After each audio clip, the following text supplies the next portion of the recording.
Yes, and welcome to Lamp. The Lawrence and Mia's podcast. Here we go again. Back at it. Yes. Still staying consistent on video.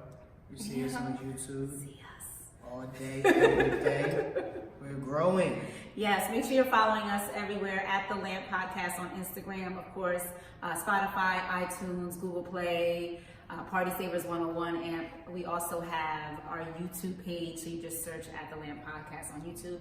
Pop right up. We right there. Subscribe, please. Yeah, definitely. Yeah. I saw we got some subscribers up. I want to know who they are, though. I got to look online. Look at it. Thank you. Thank you. And remember, it's an acronym. It's the Lawrence and Mia's podcast. Yes. That's what LAMP means. Yes. Lawrence and Mia's podcast. Because we give you stuff to think about. Yes, because a lot of people were, they couldn't find it because I had to tell them that it's an acronym. It's not like an actual lamp. Some of y'all slow, man.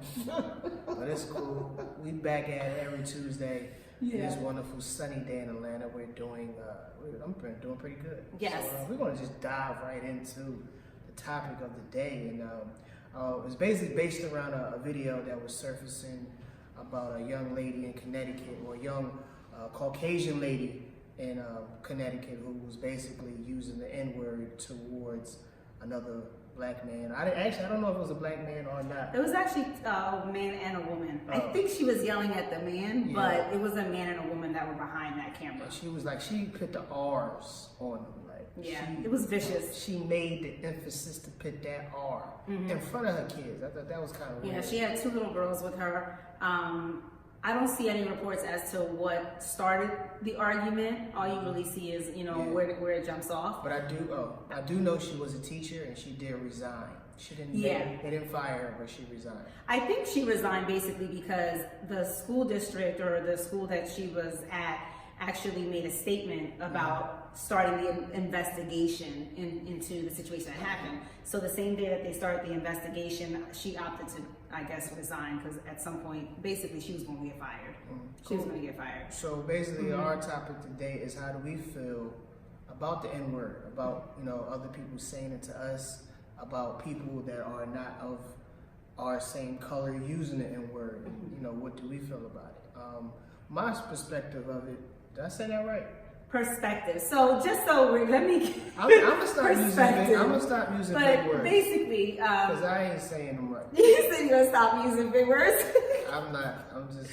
So basically, with what happened in that video, we had a discussion off camera about just the use of the N-word in general between different communities, because a lot of people say it's in rap music, it's in this, it's in that, and it's part of the culture, and it's switched to a more positive thing now and stuff like that. So some people are okay with different ethnicities, different people with different backgrounds using it in that term of endearment way. True. And I know a lot of African American people that are just not okay with that. I feel like it should only be African American people that say it. Yeah, I don't mind, to be honest with you. I feel like you give it more power by getting upset when someone uses it. So to me, it doesn't bother me. It doesn't.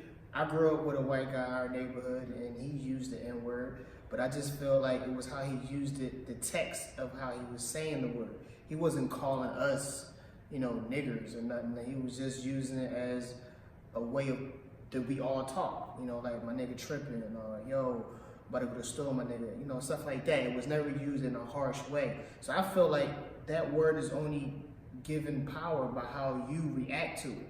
Even if, a white person called me a nigga or whatever, I'm not going to get upset, because that's only going to show him that I'm upset from him using that word, that bothers me. If I don't show him that it doesn't bother me, he loses the power from saying it. Now, some people could think that's crazy, but I don't let that get me upset. Like, if you don't put your hands on me, you don't touch me, you just saying words to me, like, I'm just going about my day. I'm not going to let that affect me. I think the word it is a harsh word to use, but I think it's overdrawn and it's given too much power. I don't think we need to give it as much power as as much as we say it. Right. Or whatever. So just to clarify, you're saying, because we want to be really specific, if someone calls you the N-word with the ER, if it's a white man, you're still just going to a white person, you're just going to walk away. Because it is what it is. Yeah, it just depends on how it's said. if we're in an argument or something, you know, or you know, if it's just a white guy just walk up to me and say it, that might be a little different. But if we're in an argument or you know, no, I'm not gonna get upset. I'm not gonna take it to you know, it's not gonna get physical. To me, I'm more of a laid back kind of guy. My personality is that, period. Yeah. So I really think if someone said that to me, I'm just going to be like, all right, man, and I'm just going about my business. Right. You know, so then on the flip side, flipping the word into something of, you know, a positive, and now with the A at the end, if your homie says that to you, your homegirl says that to you, whether she's black, Hispanic, Asian, whatever. Yeah, I don't mind. You're I okay don't with mind. it. And, I mean, you have to know me.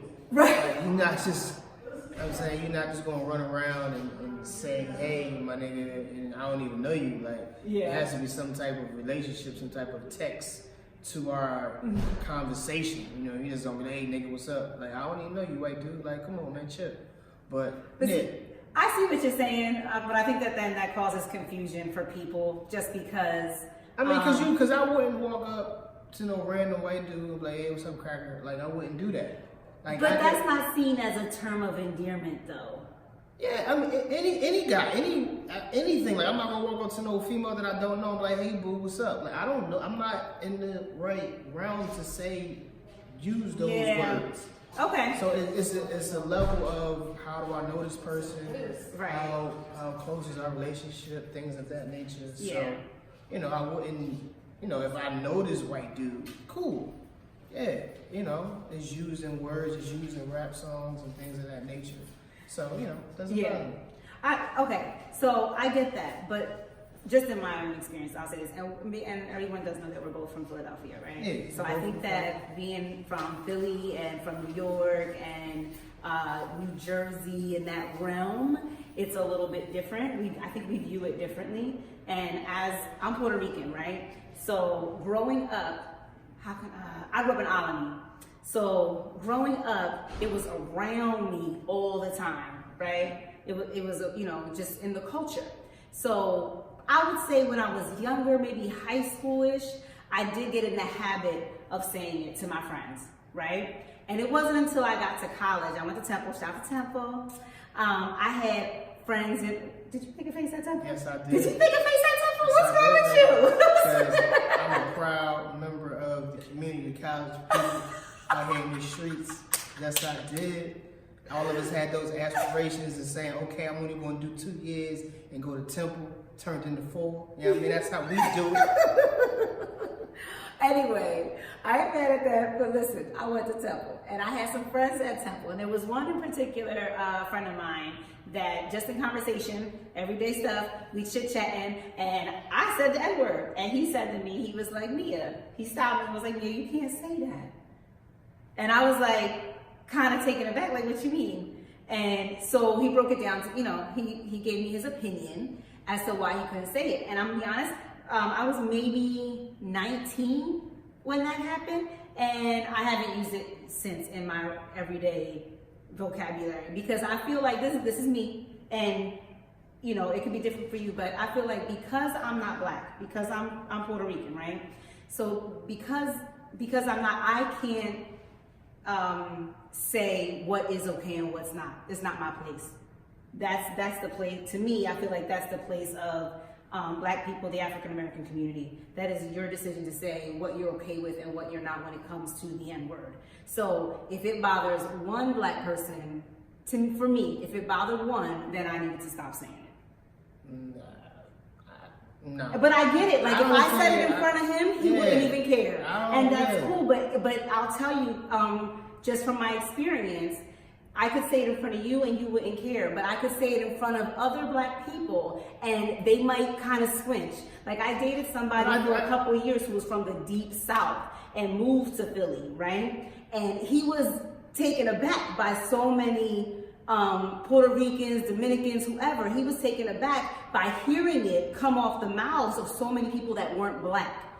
I get that, because I do, I mean, well, it's kind of weird, because because as y'all know, I'm a comedian, so when I'm on shows and it's majority white people, I don't use the word. It's weird. Because it's, like when I'm doing, like if I'm doing a mainstream room when I talk, it's a different tone. I don't use it like I don't be, I don't say it. It's just a switch. It just comes on when I go on stage and I don't use it.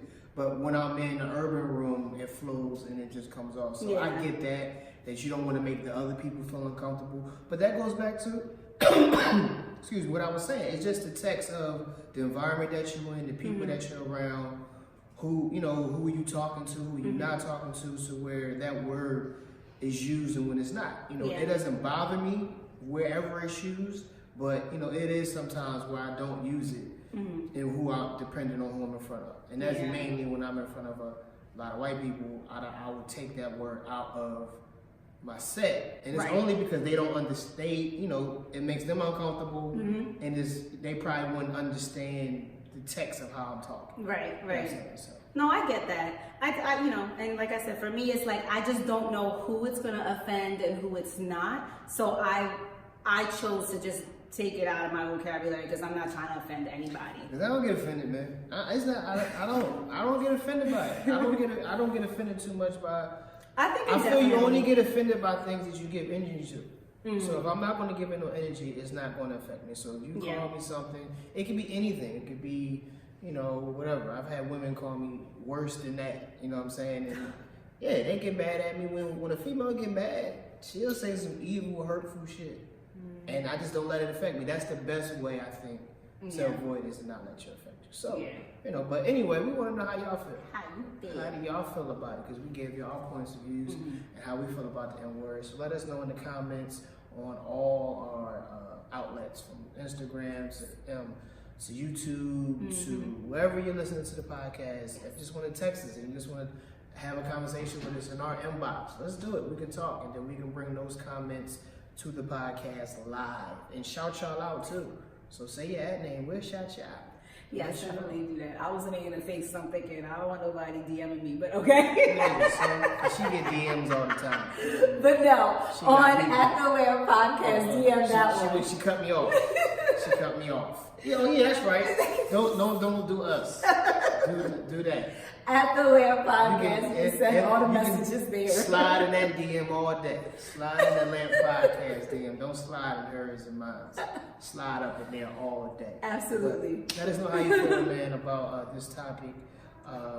You got anything coming up? Honestly, a lot of auditions and a table read actually. Shout out to table reads.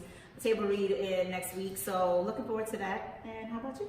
Only thing I'm focusing on is to tell y'all to go out and buy my album April 13th, Comedy Hustle Live Part 2. It's a dope album. It's released, it's set up, it is going, it is done. It is the packaging, everything is available, it is ready. April 13th, make sure you buy it. Don't just stream it. Buy the album. It's only $10. April 13th, Comedy Hustle Live Part 2, my second comedy album, man. So that's it. That's all I got. I got one more thing. On Amazon Prime, Boston to Philly and Fourth Quarter. Check out those films that I'm in. Amazon Prime streaming right now. And I saw both of them, and they were good. Yay! So this has been another episode of the L.A.M.P podcast, starring Lawrence and Mia Mendez. Mwah. Thank y'all. Peace.